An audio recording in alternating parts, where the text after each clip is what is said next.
India was among the original members of the United Nations that signed the Declaration by United Nations at Washington on January 1, 1942, and also participated in the United Nations Conference on International Organization at San Francisco from April 25 to June 26, 1945. As a founding member of the United Nations, India strongly supports the purposes and principles of the UN and has made significant contributions to implementing the goals of the Charter, and the evolution of the UN's specialized programs and agencies. India is a Charter member of the United Nations and participates in all of his specialized agencies and organizations.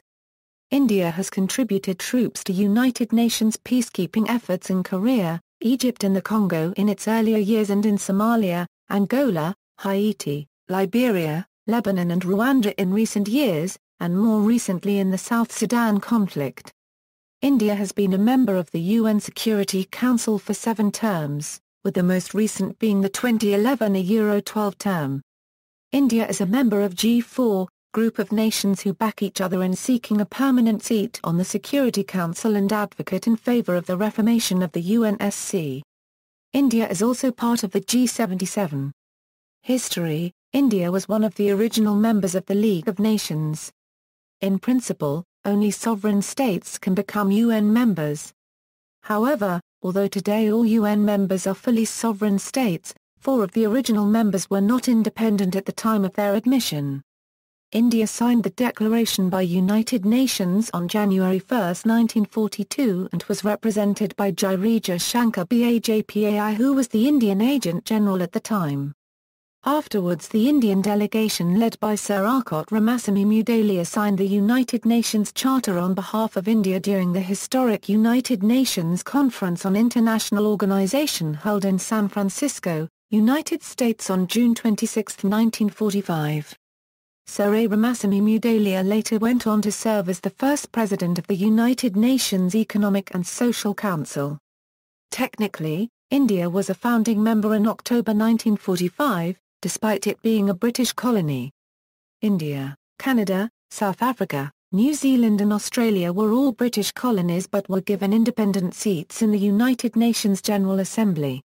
India gained full independence in 1947. Independent India viewed its membership at the United Nations as an important guarantee for maintaining international peace and security. India stood at the forefront during the UN's tumultuous years of struggle against colonialism and apartheid. India's status as a founding member of the Non-Aligned Movement and the Group of 77 cemented its position within the UN system as a leading advocate of the concerns and aspirations of developing countries and the creation of a more equitable international economic and political order. In 1945, when the UN Charter was signed, more than 750 million people lived in colonies including India. India was among the most outspoken critics of apartheid and racial discrimination in South Africa, being the first country to have raised the issue in the UN. Activities UN General Assembly India was a founding member of the United Nations, joining in October 1945, 2 years before acquiring independence from the British Raj.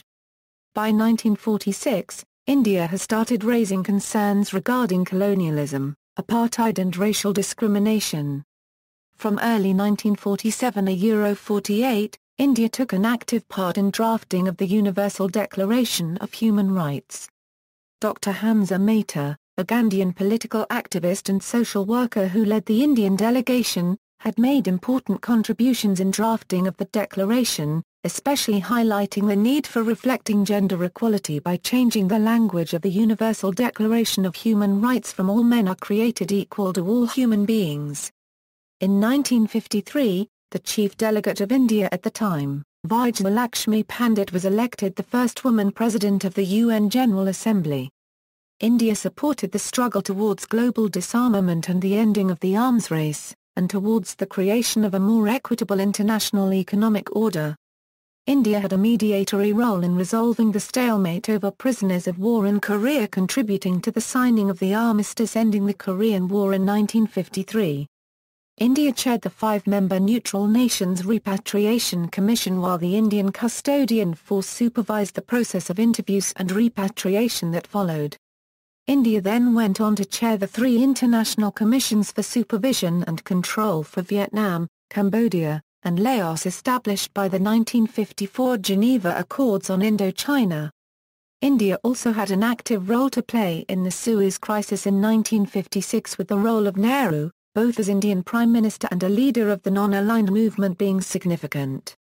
Indian historian Inder Malhotra wrote that Nehru, who had tried to be even-handed between the two sides, denounced Eden and co-sponsors of the aggression vigorous. He had a powerful, if relatively silent, ally in the U.S. President Dwight D. Eisenhower, who went to the extent of using America's clout in the IMF to make Eden and Mollett behave.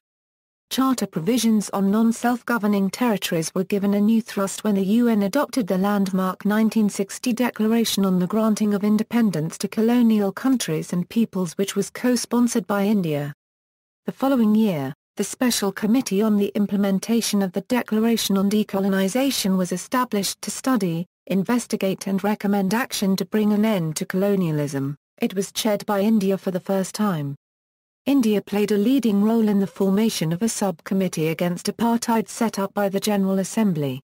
When the Convention on Elimination of All Forms of Racial Discrimination was adopted in 1965, India was among the earliest signatories. However, it does not recognize competence under Article 14 and it does not consider itself bound by Article 22. India also played a prominent role in articulating the economic concerns of developing countries in such UN-sponsored conferences as the Triennial UN Conference on Trade and Development and the 1992 Conference on the Environment and Development in Rio de Janeiro. It has been an active member of the Group of 77, and later the core group of the G15 nations. Other issues, such as environmentally sustainable development and the promotion and protection of human rights, have also been an important focus of India's foreign policy in international forums. UN Security Council Activities during 1947 to 1962. Despite its anti-status quo stand on many global issues, India's attitude toward the basic structure of the UN was fundamentally conservative. It accepted the organization and distribution of power in the UN as both a guarantee of Indian sovereignty and as a check on the numerical superiority of the US and its Western coalition.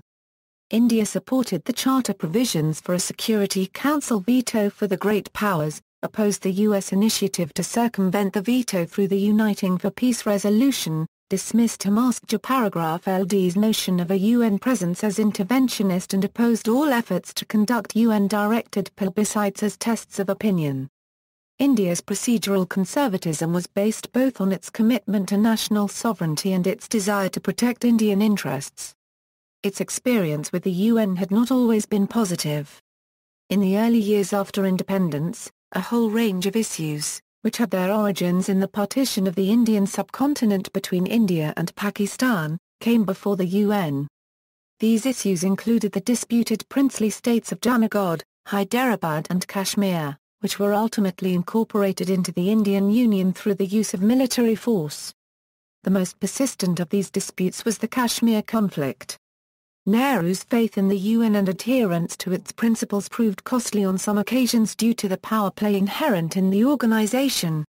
This was seen by his decision to refer Pakistan's intervention in disputed Kashmir to the UN Security Council in January 1948. The United Kingdom, which was hoping to avoid being seen as unfriendly to a Muslim state after the creation of Israel, used pressure tactics on its allies France, Canada and the US to support the Pakistani viewpoint that Kashmir's accession to India was disputable and had to be put to the test of a plebiscite. Nehru's hope that the UN would unconditionally instruct Pakistan to vacate the one-third portion of Kashmir that the Pakistani tribesmen and army had occupied fell flat in the face of geopolitical maneuverings and cross-issue linkage. To this day, Indian strategic commentators and critics of Nehru bemoan his cardinal mistake of taking the Kashmir dispute to a UN that was packed with pro-Pakistani partisan powers. According to columnist Brahma Shalani, Nehru did not appreciate that the UN was an institution of power politics, not an impartial police force. As if a double reminder were needed that India was small fry in a UN dominated by crafty great powers divided into two ideological camps, New Delhi was disappointed to find that Security Council members the US, United Kingdom and France tried to prevent it from forcibly absorbing the Portuguese colony of Goa in 1961. But for the Soviet veto in favor of India, Goa could have become enmeshed in another Kashmir-like stalemate for decades, buffeted by the changing winds of great power alignments and preferences that were paralyzing and hijacking the UN. Washington Post reported that India was offered a permanent seat on the Council 55 years ago, in 1955. But that offer, made by the United States and the Soviet Union, was declined by India's first Prime Minister, Jawaharlal Nehru. Nehru said the seat should be given to China instead. The required council seat was then held by the Republic of China. Prime Minister Nehru categorically denied receiving any such offer, formal or informal, in Parliament itself on September 27, 1955, while replying an answer to Dr. J. N. Parekh. Even if India were to accept such offers, assuming they were made, it would have required the United Nations Charter to be amended to include India in place of the Republic of China in the Security Council or to expand the Council. It is not known whether the Taiwanese government representing China's seat at the time in the Security Council would have vetoed the amendment or accepted the amendment under U.S. pressure, as Taiwan was solely dependent on the U.S. for its protection from mainland China. Overall, the period from 1947 to 1962 was marked by India's active interest in all UN activities under the leadership of V.K. Krishna Menon, who was the Indian ambassador to the United Nations from 1952 to 1962. Indian leadership and peacekeeping roles in the UN brought it considerable recognition and global standing. The low-profile phase from 1962 to 1976, India's defeat in the Sino-Indian War, came as a grave shock in comparison to its global aspirations and recognition. Large-scale hostilities and military reverses dealt a shattering blow to its self-confidence and pride. India was obliged to turn towards the West for military and political support. Following the conflict with China, India became involved in 2 wars with Pakistan and entered a period of political instability, economic stagnation, food shortages and near-famine conditions. India's role diminished in the UN, which came both as a result of its image and a deliberate decision by the post-Nehru political leadership to adopt a low profile at the UN and speak only on vital Indian interests. This change in policy was implemented during the 1965 debate on Kashmir in the Security Council, when Indian Foreign Minister Swaran Singh dramatically stormed out of the session in response to the intemperate language of Zulfikar Ali Bhutto, Pakistan's foreign minister. In his book India's Changing Role in the United Nations, Stanley Kochanek shows how bilateralism became the guiding principle of Indian foreign policy, relegating the UN to just an arena for maintaining such contacts. Further, the Soviet Union's backing became far more important than a slow and indecisive UN Security Council when India obtained its greatest strategic victory by breaking up Pakistan into 2 and carving out independent Bangladesh in 1971. In 1974, India tested its first nuclear device, the aftermath of which resulted in a nuclear embargo by US and Canada. Soon after, the UN's non-proliferation agenda became another irritant that forced New Delhi to view some units of the organization with distaste as fronts for imposing discriminatory regimes instead of promoting universal disarmament.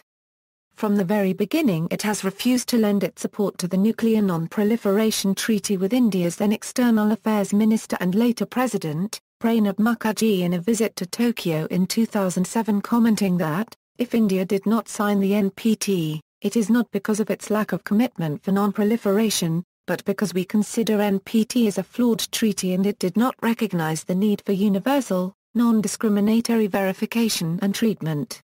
In short, the 1960s as a whole saw major changes in the global system but a general decline in UN activities.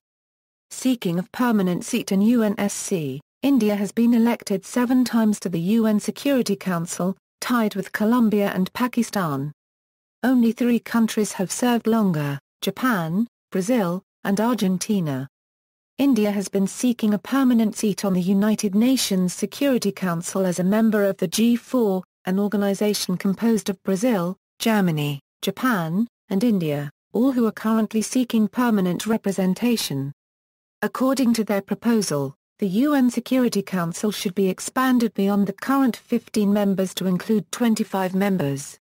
If this actually happens, it would be the first time permanent Security Council status is extended to a South Asian nation, and supporters of the G4 plan suggest that this will lead to greater representation of developing nations rather than the current major powers. India makes a number of claims to justify its demand. India has the world's second largest population and is the world's largest liberal democracy. It is also the world's ninth largest economy and third largest in terms of purchasing power parity as of 2014. India is the third largest contributor of troops to United Nations peacekeeping missions with 7,860 personnel deployed, with 10 UN peacekeeping missions as of 2014 after Bangladesh and Pakistan, all three nations being in South Asia.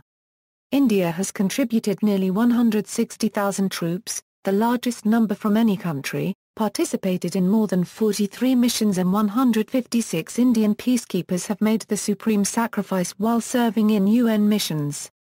India has also provided and continues to provide eminent force commanders for UN missions. Although the US and other permanent council members were not very supportive of expanding the Security Council, in his visit to India, US President Barack Obama has offered his support for India to become a permanent member of the Council. However, the reaction from other council members are not very clear, particularly from China. Thus it is uncertain whether the demands by G4 nations will be implemented anytime soon. Initiatives Peacekeeping missions So far India has taken part in 43 peacekeeping missions with a total contribution exceeding 160,000 troops and a significant number of police personnel having been deployed. In 2014 India is the third largest troop contributor with 7,860 personnel deployed, with 10 UN peacekeeping missions, of which 995 are police personnel, including the first female-formed police unit under the UN. The Indian Army has undertaken numerous UN peacekeeping missions. As of June 30, 2014, 157 Indians have been killed during such operations. The Indian Army has also provided paramedical units to facilitate the withdrawal of the sick and wounded. International Yoga Day On December 11, 2014, the United Nations General Assembly adopted without a vote a resolution commemorating June 21 as the International Yoga Day, recognizing the holistic benefits of this timeless practice and its inherent compatibility with the principles and values of the United Nations. Financial contribution India is one of the main contributors to the UN regular budget. Indian contribution to United Nations Democracy Fund was $16 million for 2009. Representation India has a permanent mission to the UN, which is led by the permanent representative, currently Ashok Kumar Mukherjee, since April 16, 2013. See also: Foreign relations of India, G4 nations, Reform of the United Nations Security Council, International Yoga Day. References. External links: Official website of the Permanent Mission of India to the UN, Official website of the Ministry of External Affairs of India.